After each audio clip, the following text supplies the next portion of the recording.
BART fare evaders are costing the agency millions of dollars a year. KPIX 5's Jessica Flores is live at the San Leandro BART station to explain why the agency is having trouble cracking down on the problem. Jessica?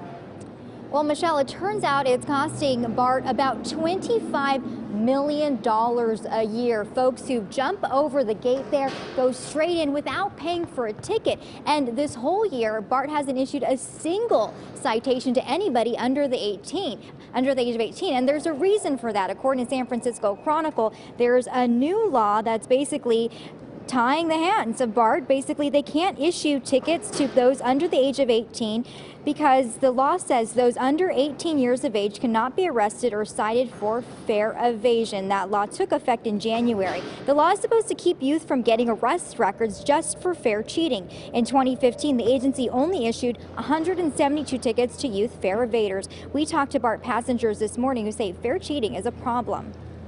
That's what did surprise me, is the fact that I thought there would be then, okay, something else will happen. Instead, she just said, well, nope, I'm just going to call the BART cops then. And there's no action to be taken there. So pretty much the person could just say, okay, cool, whatever. Maybe I'll see the BART police, maybe I won't, and keep on going.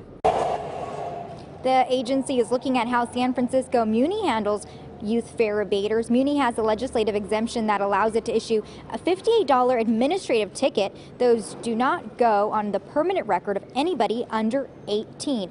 BART says it's still instructing BART agents to refuse to let anybody on a train who doesn't pay for a ticket. Reporting live in San Leandro, I'm Jessica Flores, KPIX 5.